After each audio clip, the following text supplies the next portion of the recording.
नमस्कार साथियों, NMF news देख रहे हैं आप। आपके साथ मैं हूं अनुपम प्रसून और इस वक्त हमारे साथ बहुत खास मेहमान जुड़ रहे हैं। हमारे साथ उत्तराखंड के पूर्व मुख्यमंत्री हरीश रावत जी जुड़ रहे हैं और भारत के लिए एक बहुत गौरव का विषय है। हरीश जी, मैं स्वागत करना चाहूंगा। भारत ने ऑपरेशन सिंदूर एक कामयाब ऑपरेशन किया है पाकिस्तान में और पाकिस्तान के आतंकी ठिकानों को तहस नहस नेस्तो नाबूद कर दिया है। सबसे पहले तो मैं आपसे आपका पहला कमेंट जानना चाहूंगा इंडियन आर्मी, भारतीय सेना और भारतीय एयरफोर्स के इस उपलब्धि पर। जी, भारतीय सेना, आप पर हमको गर्व है। We are proud of you. आपने भारत के सम्मान को बुलंदियों में पहुंचाया है, पहले भी पहुंचाया है और आज फिर आपने हमारे सम्मान की ध्वज पताका को ऊंचा उठाया है। उसके लिए मैं आपको बधाई देता हूं। सारा भारत आपके साथ खड़ा है, हम सब एकजुट हैं। इस पाकिस्तान का ये उपाय क्या किया जाए, इलाज क्या किया जाए, क्या करना चाहिए भारत की सरकार को ताकि ये पाकिस्तान ये बार बार अपनी इस हरकत से, आतंकी घटनाओं से बाज आए और अपने हद में रहा करे? आपका क्या मानना है सर? देखिए, पाकिस्तान अपनी मौत धीरे धीरे खुद मर रहा है। जिस सोच पर, जिस घृणा की सोच पर पाकिस्तान खड़ा किया गया और शुरू से ही उसको पाकिस्तान दुनिया में दूसरे देशों में सेना उन देशों की सेना कहलाती है और पाकिस्तान जो है सेना का देश है। तो जहां आपने सब कुछ सेना को अपना विवेक भी सेना को सौंप दिया है, उसका यही असर होना है। पहले दोहे बांग्लादेश के रूप में नया देश बना और अब फिर पाकिस्तान टूटेगा, पाकिस्तान एक नहीं रह पाएगा। हम पाकिस्तान, एक मजबूत पाकिस्तान चाहते हैं, लेकिन पाकिस्तान स्वयं मजबूत नहीं रहना चाहता।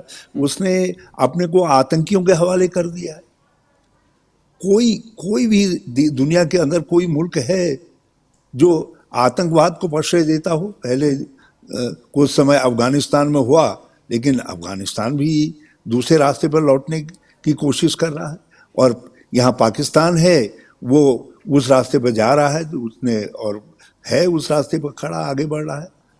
आतंकियों के साथ सेना ने अपने को आतंकियों के संरक्षक के रूप में खड़ा कर दिया है। तो वो अब देश की, पाकिस्तान की सार्वभौमता की संरक्षक नहीं है, बल्कि आतंकियों की सुरक्षा और उनकी रक्षा की इकाई है जो है सेना। सर, मैं आपसे ये जानना चाहता हूं, मेरा एक टॉपिक पर आपका भी मैं चाहता हूं कि आपका अपना क्या ओपिनियन है, आप उस पर बताएं। देखिए, ये 13वें दिन 14वें दिन कार्रवाई हुई पाकिस्तान के खिलाफ। इस बीच हमने देखा कुछ पॉलिटिकल पार्टियां, कुछ लोग, कुछ ऐसे लोग जो जिनका पॉलिटिक्स से भी कोई लेना देना नहीं, कुछ आम लोग सवाल उठा रहे थे कि बदला लेने में देरी हो रही है। क्या आप भी ये मानने लगे थे कि बदला लेने में देरी हो रही है? दोनों चीजें जो लोग चाहते थे, वो लोग भी चाहते थे कार्रवाई हो, हाँ, त्वरित रूप से कार्रवाई हो, लेकिन सरकार को या सेना को जिनको कार्रवाई करनी है उनको सारी चीजों पे विचार करना पड़ता है और सारी तैयारियों के साथ करना पड़ता है। और दुनिया में कहीं भी इस तरीके की कार्रवाई की जाती है तो उसके लिए पहले से सारी तैयारियां की जाती हैं। हमने देखा हमास के खिलाफ भी जब इजराइल ने कार्रवाई की तो उसमें समय लिया, काफी सोच तैयारियां की। यहाँ भी हमने जो कार्रवाई की हमारी सेना ने, वो बहुत तैयारियों के साथ की है और अब भी हमको तैयार रहना है। संकट तो हटा नहीं है। मोदी सरकार की पॉलिसी रही पाकिस्तान को जवाब देने की, मैं थोड़ा उस पर आपका जानना चाहता हूं, आपके विचार। जैसे हमने पुलवामा अटैक के बाद दिया और पहलगाम अटैक के बाद दिया, मोदी सरकार की स्ट्रेटेजी के बारे में आपका पर्सनली और पार्टी के नाते क्या मानना है? देखिए, हमारा मानना है कि ऐसे मामलों में सरकार के साथ हमको जाहिर करनी चाहिए। और हमने वो काम किया। जैसे ही पहलगाम में हमला हुआ, हमने उसकी निंदा की और निंदा के साथ हमने कहा जो भी कदम आतंकवाद को नेस्तनाबूद करने के लिए और राष्ट्रीय सुरक्षा के लिए भारत सरकार उठाएगी, हम भारत सरकार के साथ हैं और अपनी सेनाओं के साथ हैं, अपनी सेना के साथ है। और कांग्रेस का स्टैंड ये हमेशा रहा है, चाहे पहलगाम हो, चाहे उड़ी में हुआ हो, चाहे हमारे संसद पर हमला हुआ हो, या कहीं भी जो है इस तरीके की जो स्थितियां आई हैं उसमें हमने जो है सरकार के साथ एकजुटता जाहिर की है और हम खड़े रहे। और इसमें पुलवामा भी सम्मिलित है और हमने हाँ, कुछ कभी ऐसे प्रश्न होते हैं जिनका समाधान आवश्यक होता है देश के हित में, तो उन प्रश्नों को, लेकिन जब इस तरीके की स्थिति होती है तो उस समय ये प्रश्न नहीं उठाए जाते हैं। तो हमने हमेशा जो है सरकार के से कहा कि आप एक्शन लीजिए, हम आपके एक्शन के साथ हैं। आपका इतना बड़ा पॉलिटिकल करियर रहा, इतना बड़ा आपका एक्सपीरियंस रहा, आपने ऐसा पिछली बार कब देखा था कि एक सरकार 13 दिन तक लगातार बैठक करती रहे, सरकार कहे कि पब्लिक को मॉक ड्रिल में शामिल होना चाहिए, किसी भी आपदा की स्थिति से बचने के लिए तैयारी करनी चाहिए, सीसीएस की कम से कम 3 बार बैठक हो गई। आप देखिए कि तीनों सेनाओं के प्रमुखों के साथ 3-3 दौर की बैठक हुई। ऐसा कभी किसी इससे पहले, मतलब 2025 से पहले कभी ऐसा दौर देखा है आपने? 1971 के समय ऐसी स्थिति आई थी, लगभग इसी तरीके की परिस्थितियां आई थी। उस समय भी एक के बाद एक मीटिंगें ही नहीं हुई थी, अंतर्राष्ट्रीय स्तर पर भी हमने मीटिंगें की थी। जब हमको लगा कि निक्सन पाकिस्तान के साथ जुड़े हुए हैं और उनका साथ देंगे और न्यूट्रल भी नहीं रहेंगे, तो हमने रूस के साथ संधि की थी। प्रेसिडेंट जी से बातचीत करके इंदिरा जी ने उनसे संधि की थी। सारी तैयारियां जब मुकम्मल हो गई तो उसी के बाद जो है, और उसमें भी आर्मी के ऊपर छोड़ा था, जनरल मानेकशॉ के ऊपर छोड़ा था कि ऑपरेशन किस तरीके से होगा। डिसीजन को आर्मी ही फाइनल कर सकती है, आर्मी ही देख सकती है जिनको ऑपरेशन करना है।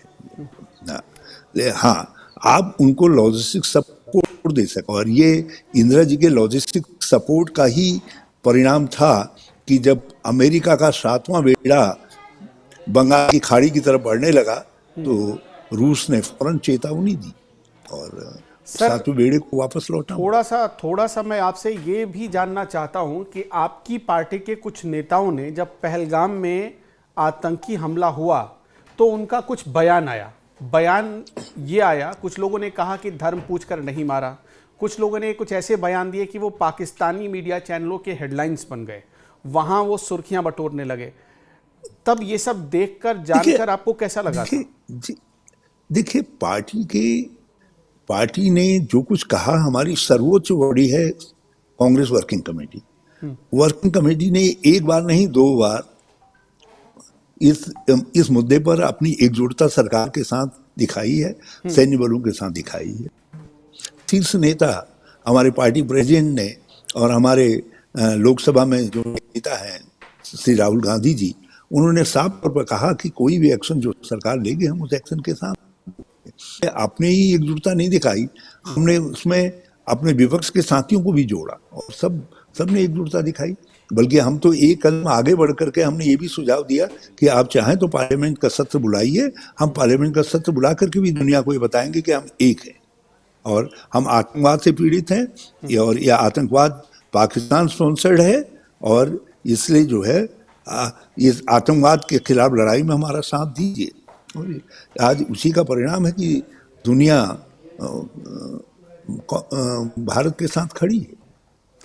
सर, मेरा एक आखिरी सवाल आपसे ये है कि क्या भारत इस वक्त ऐसी स्थिति में पहुंच चुका है, जैसे कि हम जब चर्चा की शुरुआत कर रहे थे तो आपने कहा कि पीओके का जिक्र किया था, क्या भारत ऐसी स्थिति में है और ये सही समय है कि हम पीओके अपना ले आए वापस? देखिए, एक दिन तो हमको पीओके वापस लेना है, हमारी संसद का प्रस्ताव है मुझे यदि ठीक से याद है तो 1994 में भारत की संसद ने सर्वसम्मति से प्रस्ताव पारित किया था और हमारे शीर्ष नेता उस समय के थे, सारे पक्ष और विपक्ष के दोनों की सहमति से वो प्रस्ताव हुआ था। और तो उसमें हमने कहा है कि पीओके ही एकमात्र विवादित प्रश्न है और पीओके लेना है भारत को, तो भारत को पीओके लेना है। तो ये हम सैन्य बलों के विवेक पर छोड़ते हैं कि वो इस ऑपरेशन को, इस मिशन को देश के कैसे पूरा करते हैं। ये राष्ट्रीय मिशन है पीओके को लेना जो है। सर हमने देखा कि यह एक पार्टी का मिशन नहीं है, ये भारत की पार्लियामेंट ने सर्वसम्मत प्रस्ताव किया। सर एक पॉलिटिकल पार्टी के एक बड़े लीडर होने के नाते मेरा ये जानना है आपसे कि हमने देखा उरी सर्जिकल स्ट्राइक हुआ, हमने देखा बालाकोट सर्जिकल स्ट्राइक हुआ, हमने देखा कि अब जो ये 9 ठिकानों पर स्ट्राइक हुआ है, प्रिसीजन स्ट्राइक और एयर स्ट्राइक, ये मोदी सरकार में ही हुआ। अब एक जनता के बीच ये परसेप्शन बन रहा है कि ऐसा तो कांग्रेस की सरकारों में हुआ ही नहीं। इस पर आपके क्या विचार है? देखिए 1965 में हम लाहौर तक पहुंच गए थे, आज कोई तुलना है उससे? लाहौर तक आप कहां तक पहुंचे हैं? हाँ, कहां तक पहुंचे हैं? हम इच्छुगिल नहर तक पहुंच गए थे। हाँ, तो ये आज कोई तुलना है? जबकि उस समय तो पाक आर्मी बड़ी स्ट्रांग हुआ करती थी। हाँ, 1971 में पाकिस्तान के 2 टुकड़े हो गए, 93,000 स्ट्रॉन्ग आर्मी ने पाकिस्तान की सरेंडर किया, जनरल नियाजी ने सरेंडर किया, 93,000 सैनिकों ने। तो ये हाँ, तो इससे बड़ी कोई सर्जिकल स्ट्राइक हो सकती है? सियाचिन में पाकिस्तान का कब्जा था, रातों रात वहां पाकिस्तान के झंडे को हटा करके भारत का झंडा टंगा, उससे कोई बड़ी सर्जिकल स्ट्राइक है? सियाचिन देश के सबसे ऊंचे स्थान पर था। तो आप नहीं, ये पब्लिक परसेप्शन की बात है। मैं आपके अनुभव के आधार पर जानना चाहता हूं, जब ये अपनी उपलब्धि गिनाते हैं। जी हाँ, मैं वही कह रहा हूं कि नाम लोगों ने उसका सर्जिकल स्ट्राइक नहीं दिया, आज नामकरण सर्जिकल स्ट्राइक दिया गया। और मुझे याद है कि 3 बार डॉक्टर मनमोहन सिंह जी के समय में भी आर्मी अंदर घुसी थी और जो है उनके ठिकानों को नष्ट किया था, लेकिन हमने अंतर्राष्ट्रीय स्तर पर उसको डेमोन्स्ट्रेट नहीं किया। आज एक अंतर है कि जितना किया जा रहा है, बल्कि कुछ ज्यादा उसको प्रदर्शित भी किया जा रहा है। देखिए सर, ये है। मैं इस समय इस शब्द का इस्तेमाल नहीं करना चाहता था, लेकिन तो क्या आपको लगता है कि अभी जो पाकिस्तान में 9 ठिकानों पर ये जो एयर स्ट्राइक हुए हैं, ये भी जरूरत से ज्यादा दिखाया जा रहा है?